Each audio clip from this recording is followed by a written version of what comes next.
Welcome back to the Golden State with Mates post-game live after the Warriors suffered their third straight loss. This one a 105-101 defeat to the Oklahoma City Thunder at home at Chase Center. If you've got any thoughts on the game and you're in the chat, then please let me know and I'll read them out on the live stream. But a really bizarre game. Really bizarre game. Like the first quarter, the Warriors go up 9-6 early on. Andrew Wiggins has all 9 of those points, and you think, okay, reasonable start. Wiggs is on fire. And then it just turned to crap pretty quickly, and the Thunder just took off on both ends of the floor and started to control the game, and they go up 39-23 at the end of the first quarter. And obviously playing without Steph, I thought, okay, let's just pack up and go home, really. There's no real point here. I was just hoping to get through the game without injuries. And so to go from that point where I was just out on the game completely, I just thought, okay, let's wrap it up. We're not going to win this game. Already conceded the loss, to actually being incredibly disappointed that they lost by the end of the game. It was kind of remarkable, bizarre how you can be so out on a game and then actually be super disappointed at the fact you lost at the end. The Warriors mounted a comeback effort of their own in the start of the second quarter, but more so the third quarter and early fourth quarter. They looked like they were going to pull off a memorable comeback victory there. They were down 18 halfway through the second quarter. Kuminga really led a strong comeback effort. They get back to within 1 by the end of the third quarter. Kyle Anderson has a 3-point play, or an and one that he didn't complete the 3-point play halfway through. I think it was 5:45 left in the fourth quarter. Puts the Warriors up 96-93. If he'd made that free throw, it would have been 97-93. Warriors up 4 with just under 6 minutes left. And then the offense, which is becoming a bit of a familiar issue here. The Warrior offense over the last 3 games. Obviously, there's a few more excuses in this one, given Steph's not playing. And you're coming up against the best defense in the league, it must be said. But they went 9 straight possessions without a point. And credit to the Warrior defense, they also made it incredibly difficult on Gilgeous-Alexander and the Thunder offense, and that kept the Warriors in the game. But if you go 9 straight possessions and nearly 5 minutes without scoring, it's going to be pretty difficult to win a close game down the stretch. And that's what it proved ultimately. And they still had a shot with a Wiggins layup attempt in the final 10 seconds, which would have tied the game and potentially sent it to overtime if the Warriors could have got a stop after that. It actually, following the timeout and after the inbounds, Draymond kind of looped it over to Wiggins, and it looked like a great pass. I thought, okay, Wiggins is going to get a layup or a dunk here, and he just didn't control the ball perfectly and kind of bobbled away from him, and then he was forced to kind of rush the layup, which he really didn't need to. There was still 4 or 5 seconds on the clock. Lou Dort, reasonable contest, and the layup didn't even draw iron. So a disappointing result. A couple of comments here. Ashby Bingham, my mate, we're playing basketball in about an hour and a half. He's a Thunder fan. I'm going to get one back on him tonight. He says, would have been a double-digit win had Kuminga not assaulted J-Dub. Yeah, I mean, that's just a joke. I find that quite funny. I don't even know what happened to him. Did he get poked in the eye? He must have got poked in the eye because I'm not going to label a guy soft or anything like that. And maybe he just got hit in a way where he's obviously gone down hard and been ruled out for the rest of the game.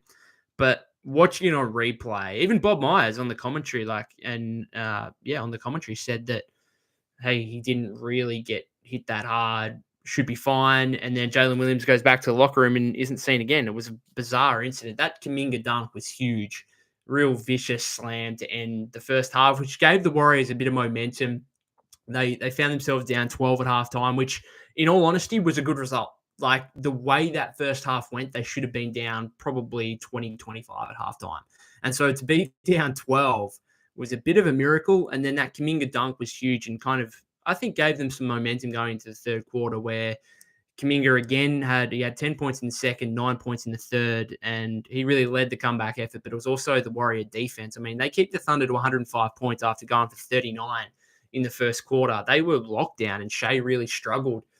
Uncharacteristically struggled. And when I mean, he's gone for 30, hasn't he? Let's not pretend that he had a poor game. He's gone for 35. So I'm saying he struggled and he went for 35, 9, and 5. But without Jalen Williams, without Chet Holmgren, like they obviously had to lean on him heavily in the second half. And there were possessions where he finishes 13 of 28 from the floor, 3 of 12 from 3-point range. So not overly efficient.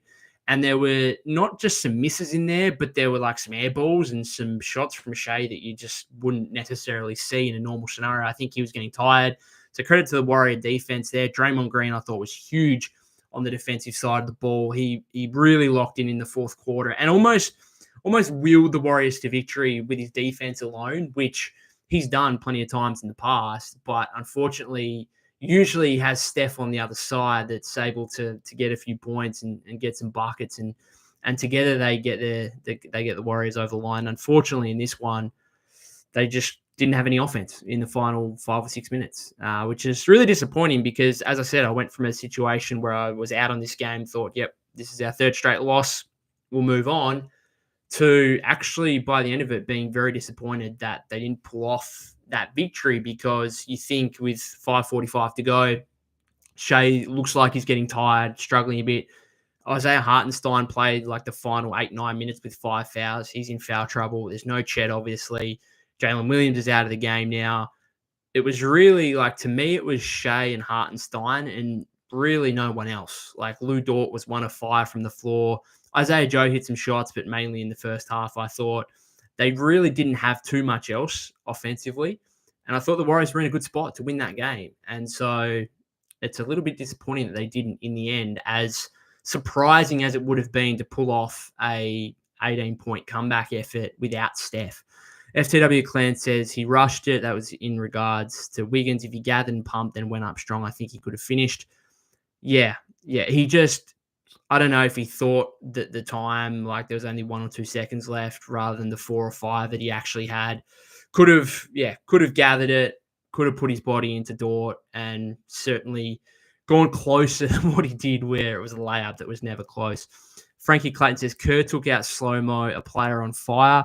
Yeah, so let's talk about the rotation in the lineups for a bit here. So the Warriors start small. I thought it was a bit bizarre in the first half. So they start small with Draymond at center. Kuminga, who, of course, has missed the last 2 games through illness, comes back and straight into a starting role. Pods is obviously starting instead of Steph. So it's Pods, Waters, Wiggins, Kuminga, Draymond to open the game. And it was really interesting, like the Warriors matched up Draymond's minutes with Hartenstein, I thought, a lot. And like Hartenstein's their only legitimate big man. And then when Kenrich Williams is on the floor, a 6'7" stretch 5 who is, he's small. And then they decide to go to TJD and Looney. I just thought, like, surely you would go to TJD or Looney against Hartenstein and play Draymond against Kenrich Williams. Whatever. I don't think that really impacted the game too much. I thought Draymond was really good regardless. But it sounds like after the game there, Steve said that he wanted to go small because there's no Steph. And obviously with no Steph, you just have to put more shooting out on the floor. I was horrified, absolutely horrified by Kuminga's first 5 minutes. It was awful. It was absolutely awful. He took 3 threes. None of them were close. He got stripped a couple of times, I think, going to the rim. His first stint in the first 5 or 6 minutes was legitimately horrific. I tweeted it out. It looked like he'd been out for 2 years, not 2 games. That's how just out of rhythm he was.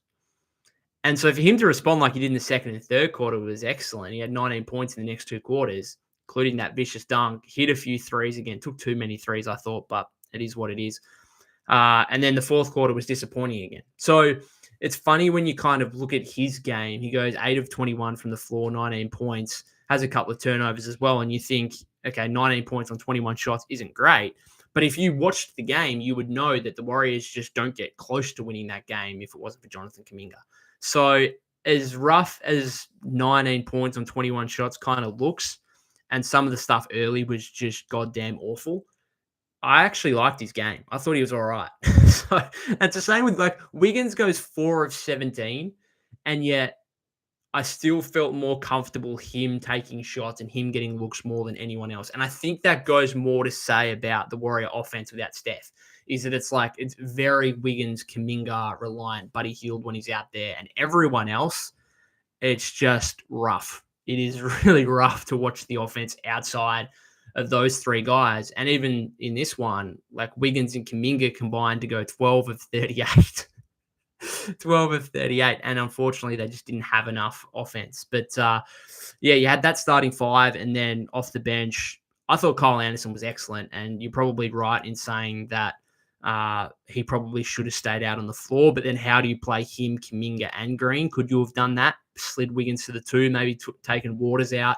No, instead of having like the Waters Hield combination down the stretch, I think Waters was playing for a few minutes and Hield came in later. Maybe you just don't have either of those two and just go big and just say, okay, we're really leaning heavy defense here. Hopefully Kuminga and Wiggins can take over, and they just didn't anyway. And like Waters goes 1 for 7 as well. So it's not like he was providing any offense out there for you. I don't know. I agree. Like Slow-Mo should have played more than 17 minutes, 21 seconds, because while he was out there, he had 10 points, 2 rebounds, 3 assists, and was quite good. A few other comments here. FTW Clan says, honestly, when it comes to Moody, just trade the kid. I like him, but it seems like Kerr hates putting him on the floor even when he's playing well. Let him go get opportunity on another team and get something useful back for him. I mean, Kerr literally had Pat Spencer in guarding Shea in crunch time. All right, let's talk about Pat Spencer in a second here. But first on Moody. So Moody plays just under 13 minutes, 0 of 4 from the field, 0 of 3 from three-point range, 0 points, donuts, 2 rebounds, 1 assist. Didn't play overly well. I mean, he was a 0 plus minus, so it wasn't like he was a huge negative. A lot of that would have come when he's out there in the third quarter. Obviously, a big talking point after the loss to Brooklyn on Monday was the fact he had 15 first half points and then played 4 minutes in the second half. Huge talking point.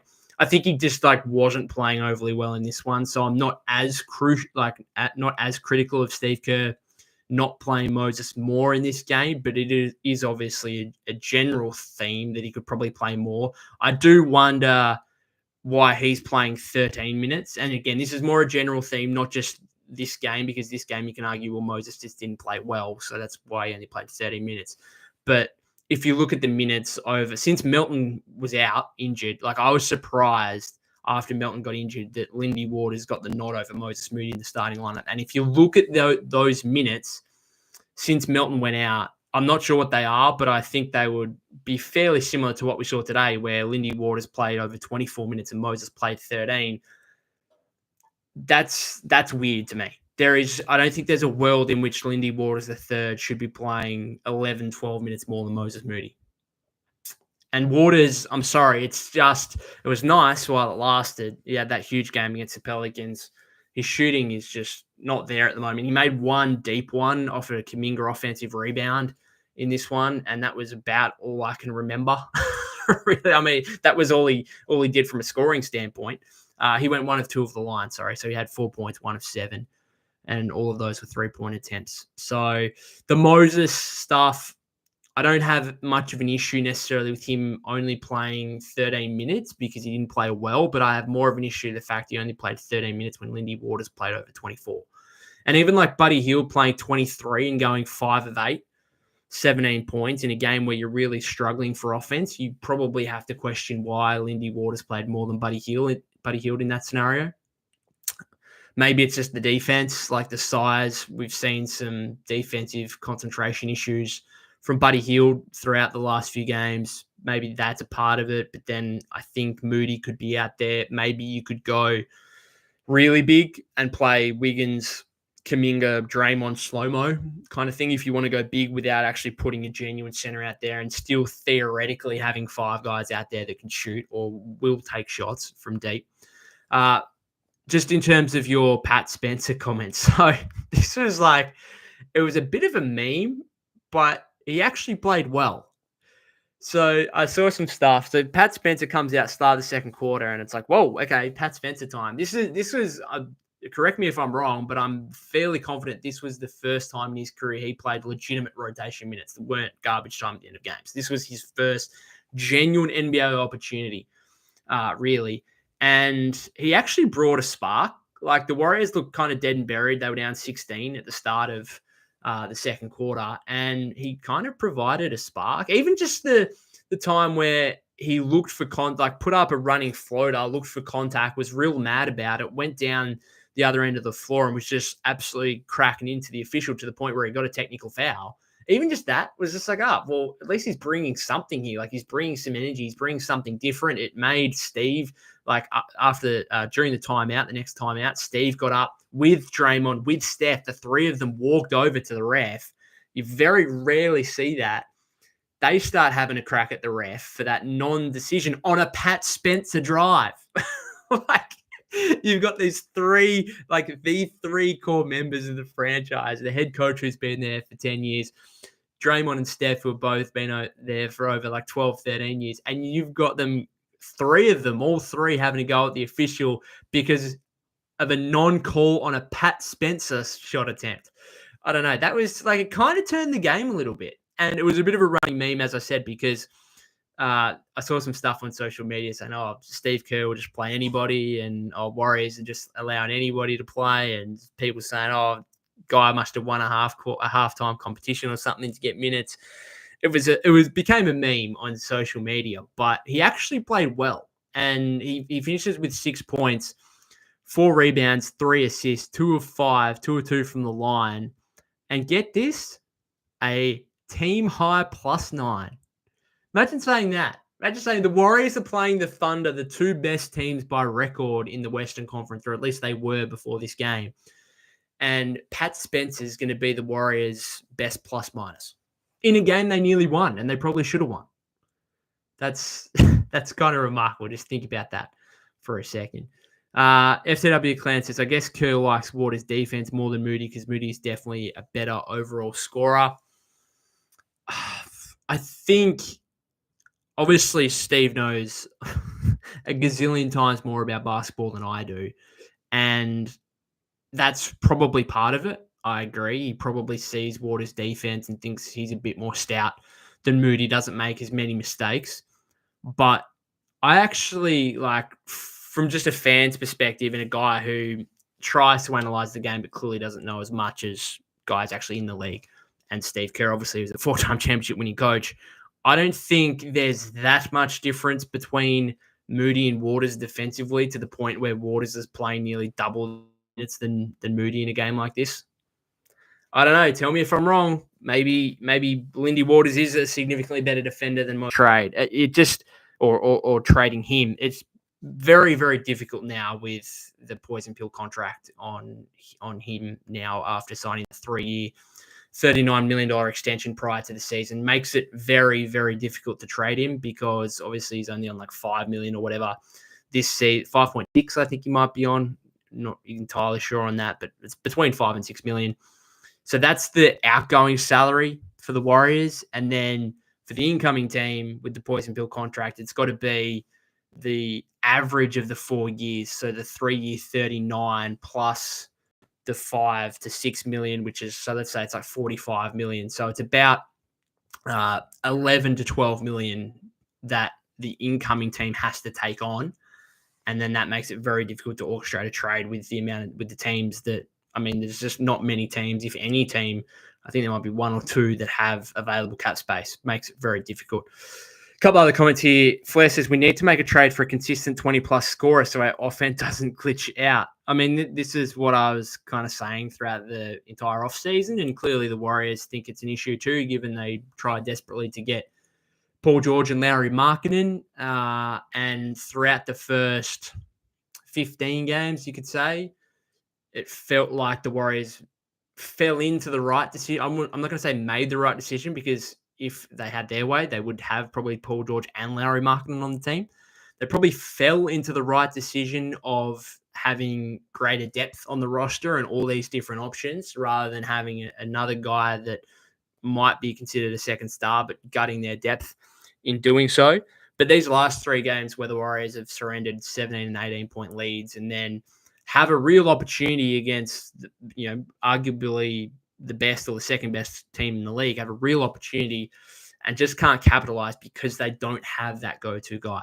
And when Steph's out, can Wiggins and Kuminga be your go-to guys?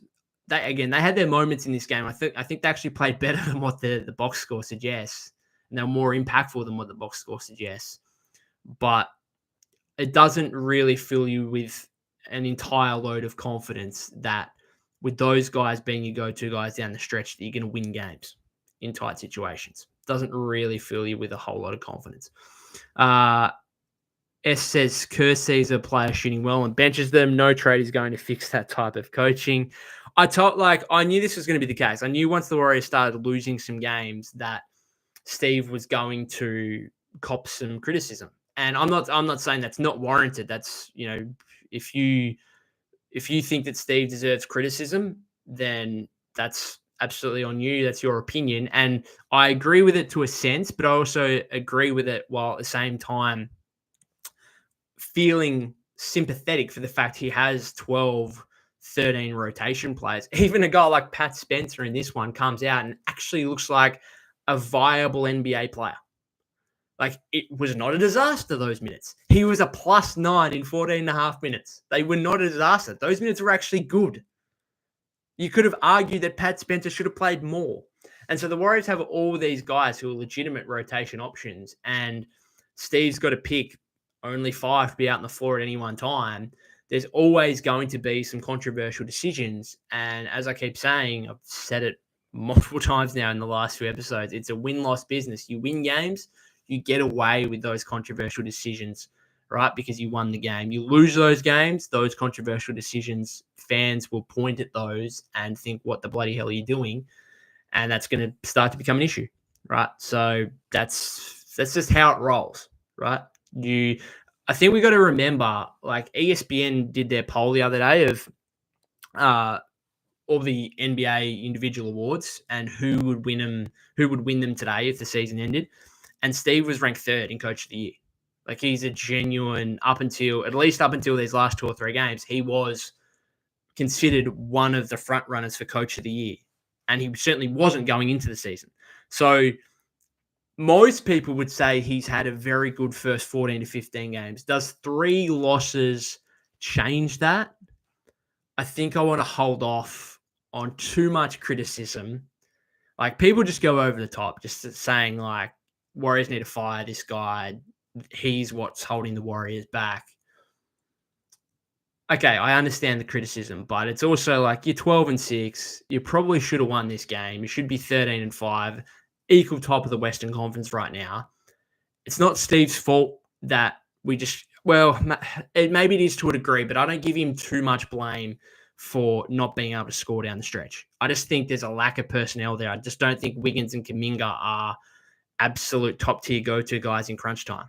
Shea wasn't great down the stretch, but he even, like, in that minute 20 to go, Thunder up 1, he hits that BS 3 over pods, and it's like, well, that's just what he does. He's a very, very good shot maker, and he's just clearly a better player than Andrew Wiggins and Jonathan Kuminga. So if you have that scenario again where the game is very evenly poised with 5 or 6 minutes left, and one team has an MVP candidate in Shea, and the other team has Andrew Wiggins and Jonathan Kuminga, you're probably going to take the MVP candidate in most scenarios. Even though, at the same time, I will say that I'm disappointed that the Warriors didn't get the win, because I thought their defense on Shea and on the Thunder in general was very, very good. Flair says, other than that, I think we are good. As long as we stay top 4 seed in the West, I'm fine. I'm not mad at Steve at all, to be honest. Every decision he makes will get critical backlash just because of what if he did this question? Yeah. Exactly. There's so many different scenarios, so many different rotation options for the Warriors that it is incredibly easy to be an armchair expert, sit back on your couch and say, well, we lost that game because Steve did that, and here's the 5 other things he could have done differently that would have been better. It's very easy to say that, but we're not coaching in the moment.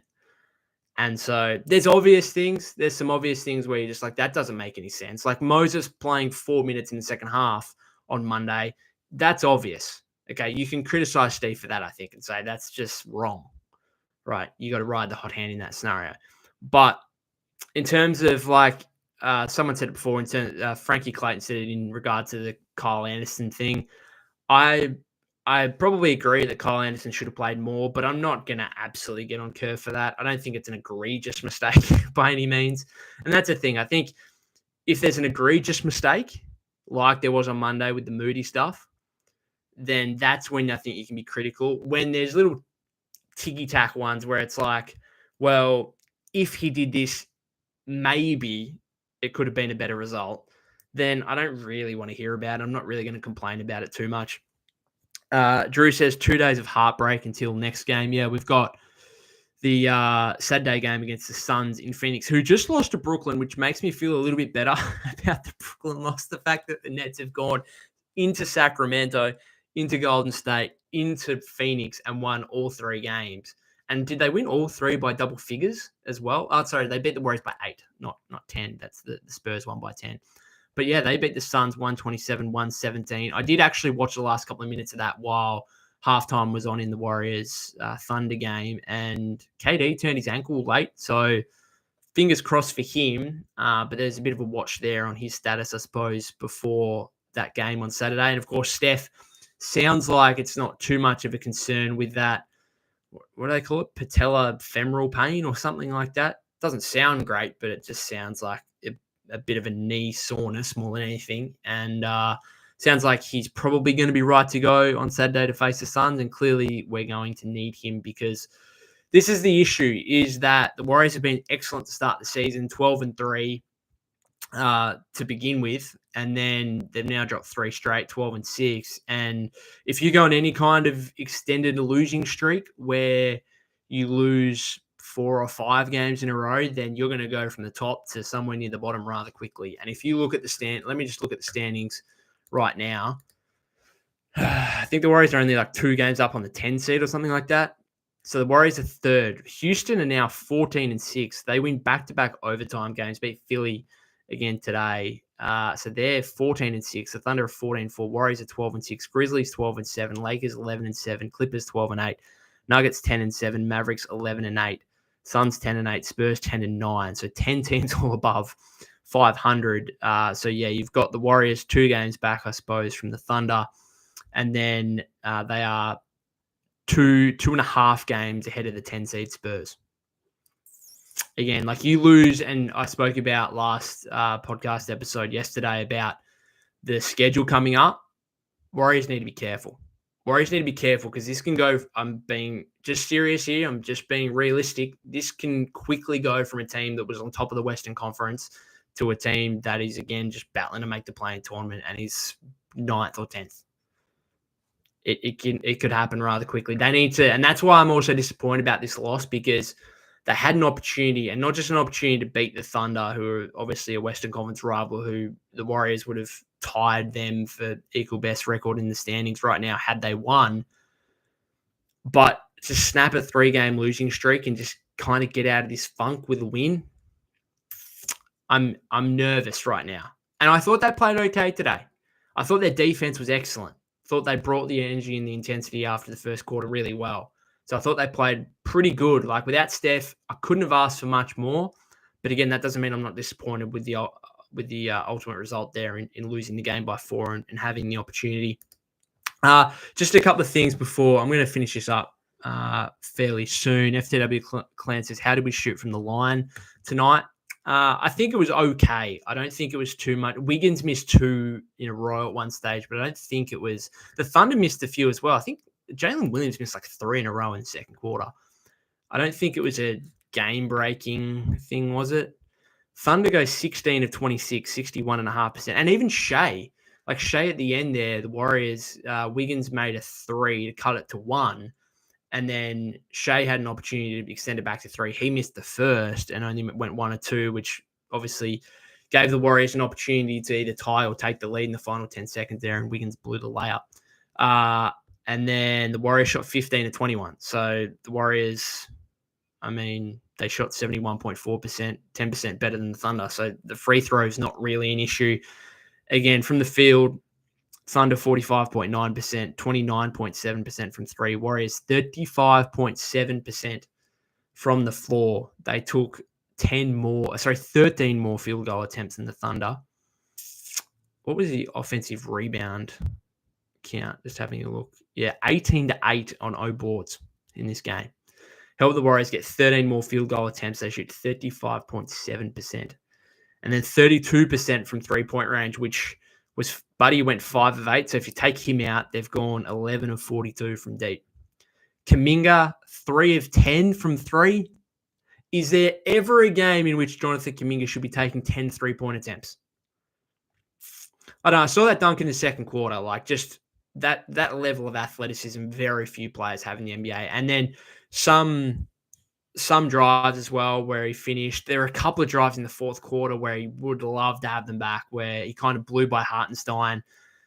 I wouldn't even say Hartenstein got a contest in. I'd say Kuminga just blew a couple of layups that he should be making. That really hurts when you finish a game down, losing by 4, and the offense was struggling so much. Just a couple of those Kuminga opportunities at the rim he should have made. A few other comments here. Flair says, I'm nervous too. The Suns win is 100% must win.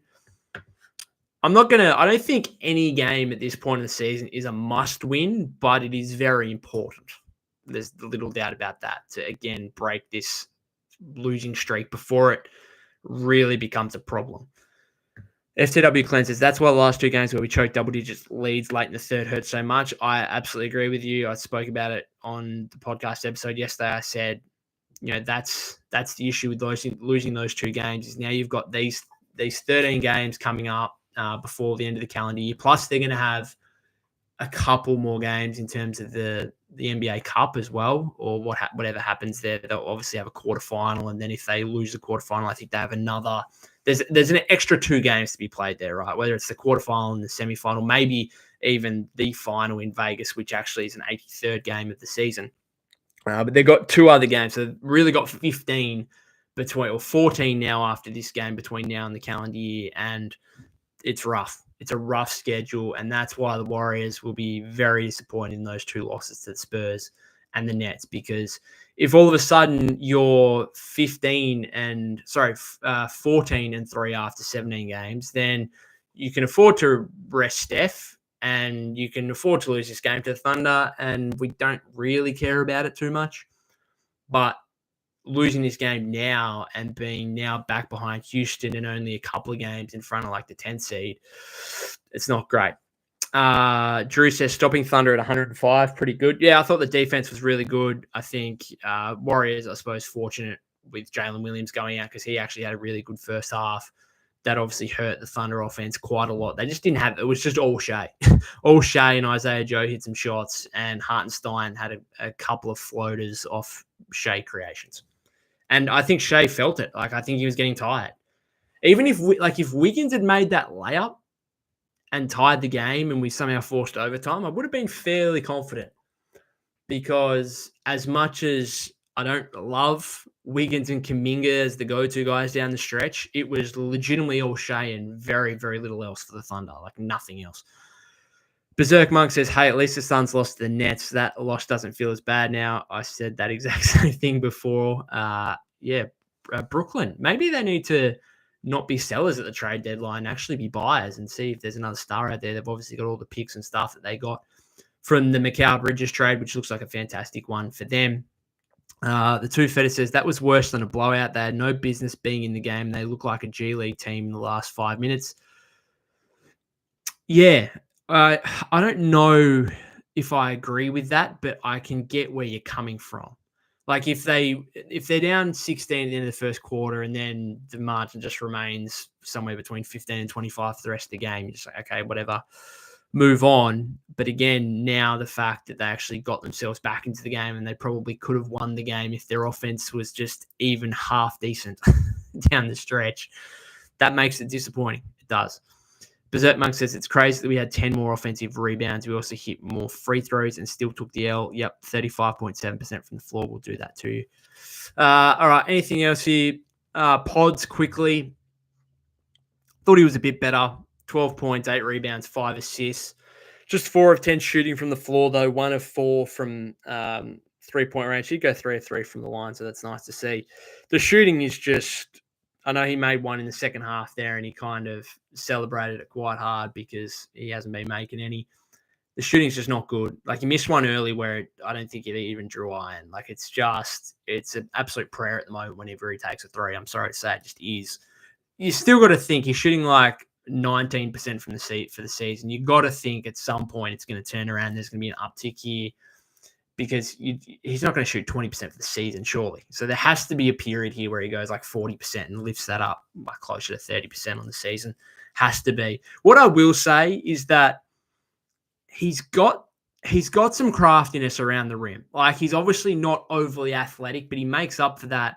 I think we saw like 3 plays today where he has this deceleration to the rim, where he drives to the rim and then he kind of just stops and decelerates and really gets the defender off balance and gets the defender's timing completely muddled up. And there was one he did on Hartenstein. Hartenstein fell in. Like, it's almost like they're pump fakes, but he's still kind of moving at the same. It's really bizarre. It's really odd to watch, but it works. I think the one in the first half, he got Hartenstein up in the air. Hartenstein fell on him, went to the line, made 2 free throws. He had another one was it Hartenstein, I think, in the third quarter, where again he got an and one on Hartenstein again, that deceleration move. Hartenstein falls for a fake, jumps into him. And then he had one with Shea where he decelerated, almost came to a complete stop, and you thought, oh, he's in trouble here. And then he put up a little flip shot. I suppose it's like a little, I don't know if you want to call it a sky hook, but it kind of threw Shea off. Like, I think Shea just thought he was going to pass out of it or something. And he just quick shot it over him and made it. I don't know. It kind of works. It doesn't look pretty necessarily, but it's somewhat effective. And if he can't make shots from 3, he's going to have to find another way to score. And so he's obviously not going to take flight and be throwing down slams at the rim and stuff like that. But if he can have this craftiness to his game, I think that's why there's a lot of comparisons during the offseason to Jalen Brunson, which looks very silly right now. But that's the kind of stuff Jalen Brunson does in terms of just like putting defenders off balance and putting out their timing and stuff like that. Berserk Monk says, you think we should get Schroeder or Cam Johnson from the Nets and then say Jay Huff from the Grizzlies as marginal moves? Jay Huff, I like what he's been doing, and I suppose he theoretically makes sense as a cheaper option as a big man who can space the floor. But are the Grizzlies really going to want to give him up? Is there much point? Is he going to be in your playoff rotation? I doubt it. Schroeder and Cam Johnson. As much as it would make sense in terms of Johnson being another shooter out there and opening up the floor for you, you'd still be worried about that because Kinga just has these moments where you're like, it's still this is why it's so frustrating with him, because on one hand, it's like, it's his 4th year now. Can we figure it out? Can he figure it out? And he just like demand 30 minutes a game from Steve. He just can't do that. But then he also has stretches where it's like, oh my God, okay, I see it. I see the vision. I see this guy becoming a 25-point per game scorer in the league. It's so frustrating, the fact where like he's 4 years into his career now and we're still at this point where it's like, like he doesn't quite have it, but then he has stretches where he does have it. And you're just like, I don't want to give up on that potential because it could be anything. I don't know. It's so frustrating, I tell you. Dan Decker says the next 12 games are tough. They absolutely are. Enulas Jenkins says, Pat Spencer, baby. QCUL8R, I'm going to pronounce that as Pat was with a lightning strike. What I will say about Pat Spencer, which he does, which I don't think Pods does anywhere near as well, is he really penetrates the paint. Like, he will get down, he'll get by guys and get downhill and really force the defense to collapse. Like, he had a couple of plays there. There was 2 in the second quarter. One, he drives middle and then kicks it out to a Buddy Hield corner 3. Buddy Hield nails it. And then there's another one that I thought was even more impressive where he kind of drove, got to the paint, and then kicked it out with like from his shoulder, almost like a shoulder pass. And Wiggins on the wing, and Wiggins missed the 3 because I vividly remember that because I thought that's a really nice play. Like, Wiggins, I hope he makes this, and he didn't. But he really like gets downhill and can make the defense collapse. And I'm not sure if he's got enough.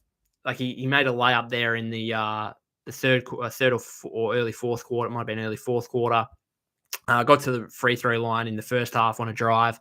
I'm not sure if he's a good enough finisher where he's actually, like, if he kept playing and got legitimate like rotation minutes, I'm not sure if he is a good enough finisher to the point where defenses would say, okay, we're going to keep collapsing because we actually think you're going to make some shots here.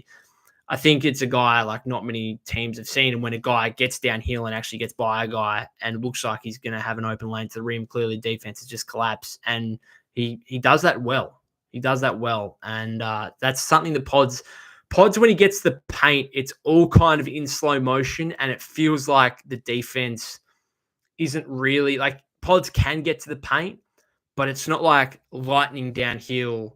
Defense has got no time to make a decision. Like they just have to collapse in, and then you get a wide open three out of it. It's all kind of slow motion. Oftentimes he gets the paint, then he comes to a stop, and he's just going nowhere, and then he's just like forced to kick it out, and the offense almost has to start again. I don't know. Thandeka says, a few comments here. Enulus Jenkinson says, JK just hasn't got the feel for basketball despite having all the physical attributes. Yeah, that's still a concern. Is that something that can come? I think that's improved throughout the course of his career. I think he's far more developed, obviously, with his basketball IQ and stuff like that from what he was first couple of years. But can it ever be good? And it's also the worry is that if he goes to another team that has a bit more of a simplistic offensive style and there's less ball movement, less player movement, that he could really just show out and thrive. And then the Warriors are made to look silly. It's a bit of a concern there. Thandeka says, when Poole went to the G League, he came back better. I think Pod should go. This is the issue. He's the backup point guard. So what can you do? Like, he's the backup point guard. Do you actually just give Pat Spencer a run as the backup point guard for a bit if Pods is going to the G League? That's the only thing you could possibly do. Berserk Monk says, the fact we're considering sending Pods to the G League where we could have had Mark, and if we included him just hurts. Yeah, I'm not going to disagree with that. I think fans are considering sending Pods to the G League. I don't think the Warriors are considering sending Pods to the G League. I don't. I mean, with the stuff around Steph right now, he's the starting point guard for this game. And at any point, Steph could go down and you might need extended minutes from Pods. And I don't think it's a consideration right now. Thandex says, also when the three ball isn't falling, we need to get into the paint. Yeah, well, I thought Kuminga did that occasionally. Like, he's clearly the best at it. He just missed a couple of layups he should make, and still taking 10 3-point attempts from him isn't great. Thandeka's asking Berserk, do you think owners will take Pods now? As in opposing teams taking Pods? His value clearly would have decreased. There's no doubt about that. I have said before, like, I hope we don't get to a situation where the Warriors missed a real big opportunity of selling high on Bajemski, when not only them thought that, not only did they think he could be a future star, but like other teams thought he could be as well during the offseason. Anyway, been going for over 40 minutes here, so I'm going to finish it up. Warriors play the Suns on Saturday. Hope you all have a great Thanksgiving for those of you in America. I legitimately just have no idea what Thanksgiving is. I don't know what it's about or what happens. I know you eat a lot of food and I'm down for that. So hope you all have it's tomorrow, isn't it? I think so. Hope you have a good Thanksgiving for those of you that are celebrating it. Other than that, if you haven't subscribed to the YouTube channel already, that would be greatly appreciated. You can follow me at POK252. That's POK252 on X/Twitter. I'll probably be back for another podcast episode, probably previewing the game between the Warriors and the Suns and a few other things that may emanate in the next couple of days, particularly obviously a watch on Steph and his injury status ahead of that game. Other than that, guys, thank you very much to those of you that have tuned in or are watching on replay or listening via your podcast feed. Much appreciated again, and I'll see you on the next episode.